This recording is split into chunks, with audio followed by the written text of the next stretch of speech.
네, 안녕하세요. 이번 1월 14일부터 온라인 독서 모임으로 우리가 함께 나누게 될 책은 스탠리 하우어스와 윌리엄 윌리몬이 공저한 하나님의 나그네 된 백성입니다.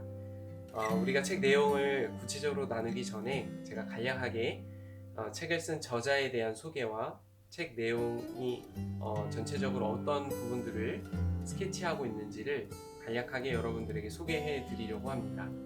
그래서 이렇게 소개 영상을 찍게 되었습니다. 일단 이 책은 두 사람이 함께 공저한 책입니다. 하지만 제가 지금 이 소개 영상에서는 윌리엄 윌리몬에 대해서는 따로 소개하지 않고 스탠리 하우어스에 대해서만 소개하도록 하겠습니다. 스탠리 하우어스는 1940년 미국 텍사스 댈러스에서 태어났습니다. 영미에서 가장 영향력 있는 신학자이고 윤리학자로 손꼽히고 있습니다. 2001년 미국의 유명한 월간지 타임 매거진에서는 스탠리 하우어스를 미국의 최고 신학자로 선정했습니다. 미국의 명문 노틀담 대학교와 듀크 대학교에서 교편을 잡았고요. 2001년과 2002년 기포드 강연자로 선정되는 명예를 얻었습니다. 이 하우어스는 윤리학자로 가장 잘 알려져 있지만 그의 연구 주제는 이야기 신학, 정치와 종교의 관계, 교회론 등에 뻗어 있으며 그는 법학과 의학, 철학과 문예 이론 등 다양한 학문과 신학적 대화를 시도하는 글을 남겼습니다.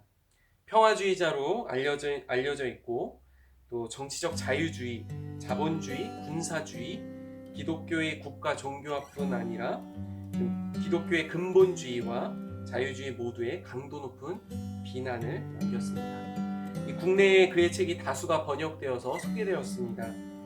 대표적으로 오늘 우리가 소개할 이 하나님의 나그네 된 백성 외에도 윌리엄 윌리몬과 함께 또 공저한 주기도문에 대한 책 주여 기도를 가르쳐 주소서, 십계명, 성령도 번역되어서 소개가 되었습니다. 또 특별히 이 스탠리 하우어스는 철학자 알레스테어 맥킨타이어와 또 메노나이트 신학자인 존 하워드 요더의 영향을 아주 많이 받았습니다. 특히 요더가 이 십자가와 부활을 통해서 기독교 신학을 재구성한 것이 하우어스 신학의 중심에 있다고 볼 수 있습니다. 하우어스의 공헌은 기독교 신학에서 덕과 이야기의 중요성에 대한 관심을 일깨운 것뿐 아니라 요더의 신학을 좀 더 대중화한 것에서도 찾을 수 있습니다. 특별히 우리나라의 2016년에 소개된 그의 회고로 이 한나의 아이는 하우어스의 영적 여정을 아름답게 그려주고 있습니다. 그는 이 책에서 미국 남부 노동자 계층에서 태어난 한 소년이 미국 최고의 신학자가 되기까지의 학습 과정과 한 백인 남성으로서 경험했던 삶의 희노애락을 아주 솔직하게 기술하고 있습니다. 특별히 하우어스는 이 책에서 그의 첫 번째 부인이었던 애니 정신질환을 앓으면서 경험했던 여러 에피소드들을 솔직하게 나누고 있습니다. 이 한나의 아이라는 이 책을 여러분에게 추천하고 싶습니다. 그럼 그 다음으로 이 하나님의 나그네 된 백성이라는 이 책에 대해서 간략하게 소개해 드리도록 하겠습니다. 사실 저희가 읽을 이 하나님의 나그네 된 백성 이 말미에 배덕만 교수님께서 이 책에 대해서 아주 잘 종합적으로 소개를 해주고 계십니다. 그렇기 때문에 제가 이 책을 따로 소개하기보다 그 뒤편에 나온 이 배덕만 교수님이 쓴 내용을 간략하게 요약해서 여러분과 함께 나누고자 합니다. 이 듀크 대학교에서 동료 교수로 함께 만난 이 스탠리 하우어스와 윌리엄 윌리몬은 교회에 대한 공통된 관심으로 이 책을 함께 저술했습니다. 두 사람은 본래의 정체성을 상실한 미국 교회의 현실을 안타까워했고 그런 문제의식 속에서 하나님의 나그네 된 백성은 자신의 정체성을 상실하고 방황하는 현대교회를 향한 교회론이라고 할 수 있습니다. 두 저자에 의하면 이 현재의 교회는 교회와 국가의 기형적 통합을 성취한 콘스탄틴주의, 이성과 신앙의 통전성을 해체한 계몽주의, 그리고 공동체로서의 교회를 개인들의 사상 누각으로 변질시킨 개인주의의 포로가 되어 있다고 진단하고 있습니다. 교회에 대한 이런 진단을 토대로 이들이 제시하는 처방은 하늘나라의 식민지로서 교회의 자기 정체성 회복입니다. 이 땅에 거하고 있지만 이 땅에 정착히 안주하지 않으며 이 땅의 현실에 영향을 받고 있으나 이 현실과 비판적 거리를 유지하고 이 땅의 타락에 저항하지만 하늘의 진리로 혁명을 꿈꾸는 하나님의 백성으로 살아야 한다는 것이 바로 이 두 사람이 이야기하고자 하는 해법인 것입니다. 두 저자가 말하는 공동체로서의 교회에 대해서 4가지 정도로 한번 소개해 드리도록 하겠습니다. 첫 번째 교회는 모험 공동체입니다. 이들은 교회와 국가의 통합을 추구하는 콘스탄틴주의의 정면으로 도전하고 있습니다. 콘스탄틴주의에 물들 경우 교회는 특정 이념이나 체제에 봉사하는 정치적 도구로 전락할 수밖에 없다는 것이 이 두 사람의 공통된 입장입니다.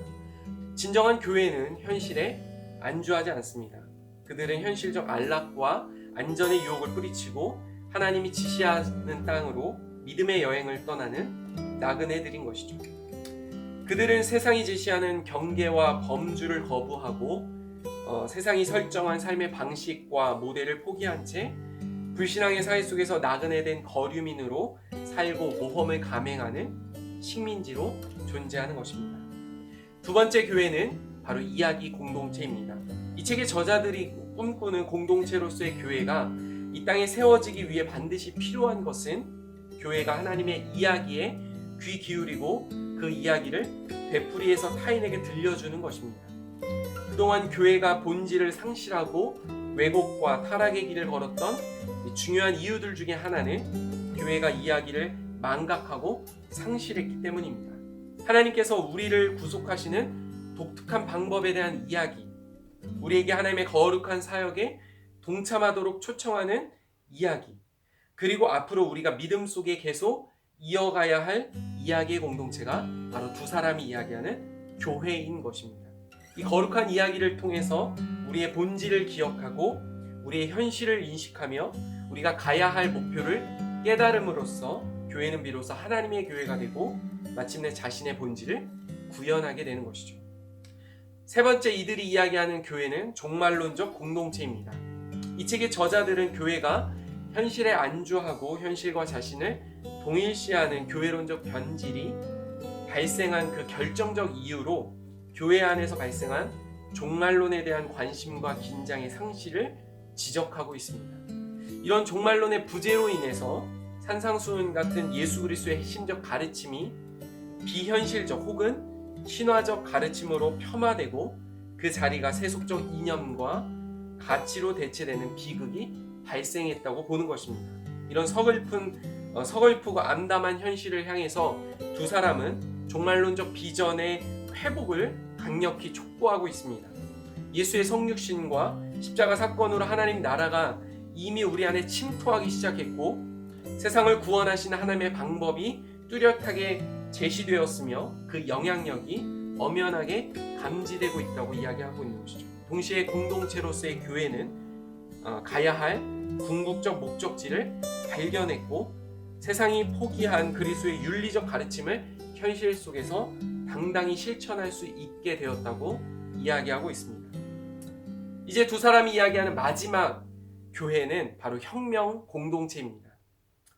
교회를 하나님의 나그네된 백성으로 이해하는 하우어스와 윌리몬은 교회 개념 자체가 개인주의, 실용주의, 자본주의, 민주주의, 제국주의 그리고 콘스탄틴주의에 장악된 세상 속에서 혁명적 의미를 지니고 있습니다. 민주주의를 신봉하는 정치 광장에서 예수 그리스도를 왕으로 선포하는 것, 개인주의를 찬미하는 문화적 주류를 향해 공동체의 가치를 역설하는 것, 자본주의를 신으로 섬기는 만몬의 신전에서 우상을 파괴하는 것, 실용주의를 삶의 방식으로 맹신하는 세상을 향해 평화와 용서를 설교하는 것, 폭력의 전차에 올라타 세계를 향해 질주하는 제국의 심장부에서 비폭력의 깃발을 흔드는 것, 그리고 종교를 국가의 부속기관으로 임명해 충성을 요구하는 콘스탄틴주의를 향해 교회의 독립을 선언하는 것은 역사상 가장 장엄하고 거룩한 혁명이라고 이 두 저자는 이야기하고 있습니다. 자, 이렇게 해서 제가 이 두 사람이 하나님의 나그네된 백성에서 이야기하는 교회에 대해서 4가지로 소개해 드렸습니다. 물론 저의 오늘 이 책 소개는 배덕만 교수님의 소개를 간략하게 요약해서 다시 리뷰해 드린 것입니다. 저희가 앞으로 나누게 될 이 하나님의 나그네 된 백성이란 책을 통해 앞으로 교회가 어떤 방향으로 나아가야 하는지를 우리가 함께 모색하고 또 기도하는 시간이 되었으면 좋겠습니다. 앞으로 함께 나눌 그 시간들을 기대합니다. 1월 14일 밤 9시 30분 줌에서 함께 뵙도록 하겠습니다. 감사합니다.